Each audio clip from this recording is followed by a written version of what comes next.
ചാണ്ടി ഉമ്മൻ നമ്മളോടൊപ്പം ചേരുന്നത് എന്താണ് തോന്നുന്നത്? വലിയ സന്തോഷമുണ്ട്. രാജ്യത്തിന്റെ മുഴുവൻ ആഗ്രഹം, കേരളത്തിന്റെ ആഗ്രഹം നിറവേറിയാൽ അതിയായ സന്തോഷം. പക്ഷേ ഇതാണ് നമ്മുടെ രാജ്യത്തിന്റെ അവസ്ഥയെങ്കിൽ നമ്മൾ എങ്ങനെ മുന്നോട്ട് പോകും നമ്മുടെ ഓരോരുത്തരും ചിന്തിക്കേണ്ടതാണ്. ഇന്ന് കന്യാസ്ത്രീകളാണെങ്കിൽ നാളെ നിങ്ങളാണ്, ഞാനാണ്. അതാണ് നമ്മുടെ ചോദ്യം. ഇപ്പോൾ രാജീവ് ചന്ദ്രശേഖർ അടക്കം വന്ന് വലിയ രീതിയിലുള്ള ഇതൊക്കെ കാണിച്ചിരുന്നു. ക്രെഡിറ്റ് എടുക്കാൻ വേണ്ടിയുള്ള ശ്രമമാണോ? അല്ല, നമ്മളെ സംബന്ധിച്ച് ക്രെഡിറ്റ് ആരും എടുത്തോട്ടെ, നമുക്ക് ക്രെഡിറ്റ് വേണ്ട. ക്രെഡിറ്റ് ആരെടുത്താലും പ്രശ്നമില്ല. സിസ്റ്റർമാരുടെ അവകാശങ്ങൾ സംരക്ഷിക്കപ്പെടണം, നിരപരാധികളായവരെ വെറുതെ വിടണം. അത്രേ ഉള്ളൂ. ഇനി ചോദ്യം NIA കേസായിരിക്കുകയാണ്. ആ കേസ് റദ്ദാക്കാൻ സർക്കാർ എന്ത് നടപടി എടുക്കും? അതാണ് ചോദ്യം. ഛത്തീസ്ഗഡ് BJPയുടെ നിലപാട്, ഇന്നത്തെ നിലപാട് വെച്ചത് തോന്നുന്നുണ്ട്. അല്ല, ഛത്തീസ്ഗഡ് BJPയുടെ നിലപാട് നമ്മൾ കണ്ടു. രാഹുൽജി അടക്കമുള്ള നേതാക്കന്മാരെ, സിസ്റ്റർമാരെ കാല് വീഴുന്നതായിട്ട് കാർട്ടൂൺ ഉണ്ടാക്കുന്നു. ഉച്ചയ്ക്ക് കണ്ടില്ലേ? എന്താ പറയാ? അത് റദ്ദാക്കിയിട്ട് അവർ ക്രെഡിറ്റ് എടുത്തോട്ടെ വേണമെങ്കിൽ. ആദ്യം റദ്ദാക്കട്ടെ, അത് അവിടെ എത്തട്ടെ. എന്തായാലും ഇപ്പോൾ അവരുടെ നിലപാട് എന്തായാലും വ്യക്തമാണ്.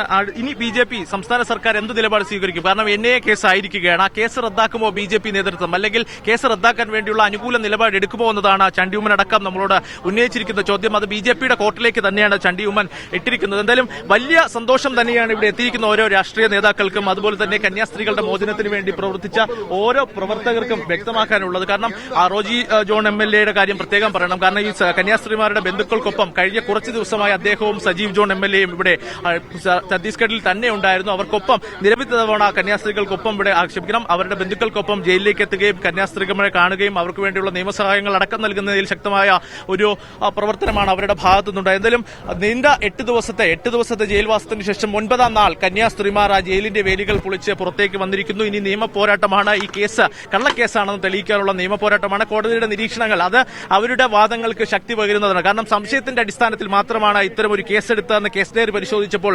വ്യക്തമായെന്നതാണ് ഇന്ന് കോടതി ചൂണ്ടിക്കാണിച്ചിരിക്കുന്നത്. എന്തായാലും ജാമ്യ ഉപാധികളുണ്ട്. ആ ജാമ്യ ഉപാധികൾ ഉള്ളത് കൊണ്ട് തന്നെ മാധ്യമങ്ങളോട് ഒരു തുറന്ന പറച്ചിലിനോ ഒരു പ്രസ്താവന നടത്താനോ കന്യാസ്ത്രീകൾക്ക് സാധിക്കില്ല. അതിനവർക്ക് പരിമിതികളുണ്ട്. ഇതുകൂടാതെ തന്നെ 2 ആഴ്ചയ്ക്ക് ഇടവിട്ട് അവർ അന്വേഷണം ഇത്തരത്തിൽ പോലീസ് സ്റ്റേഷനിൽ ഹാജരായി ഒപ്പുവെക്കേണ്ടതുണ്ട്. NIA ഉദ്യോഗസ്ഥൻ എവിടെയാണ് താമസിക്കുന്നത് എന്ന കാര്യങ്ങൾ കൃത്യമായി അറിയിക്കണം. അവരുടെ പാസ്പോർട്ടുകൾ കോടതിയിൽ നൽകണം. അങ്ങനെ ജാമ്യ വ്യവസ്ഥയിലാണ് അവർ ഇനി മുന്നോട്ട് പോകാൻ പോകുന്നത്. പക്ഷേ ഈ കേസ് റദ്ദാക്കണമെന്ന ശക്തമായ ആവശ്യം ഇനി BJPക്ക് മുന്നിൽ വെച്ച് ശക്തമായ പ്രതിഷേധം നടത്തുവാൻ തന്നെ പ്രതിപക്ഷ പാർട്ടികൾ ഒന്നടങ്കം തീരുമാനിച്ചിട്ടു. ക്രെഡിറ്റ് ആർക്കും വേണ്ടതല്ല എന്നതാണ് ചണ്ടി ഉമ്മൻ അടക്കം വ്യക്തമാക്കിയിരിക്കുന്നത്. അവർ വ്യക്തമാക്കട്ടെ എന്താ നിലപാട്. കാരണം BJP ഛത്തീസ്ഗഡിന്റെ നിലപാട് ഇന്ന് വ്യക്തമായതാണ്. കാരണം കന്യാസ്ത്രീകളെയും കോൺഗ്രസിനെയും ഒരുപോലെ അധിക്ഷേപിക്കുന്ന തരത്തിലുള്ള ഒരു പോസ്റ്റ് സമൂഹ മാധ്യമത്തിലൂടെ പങ്കുവച്ച് എന്ത് തരത്തിലുള്ള സന്ദേശമാണ് അവർ നൽകുന്നതെന്ന ചോദ്യം തന്നെ കോൺഗ്രസും പ്രതിപക്ഷവും ഒന്നടങ്കം ഉന്നയിക്കുകയാണ്.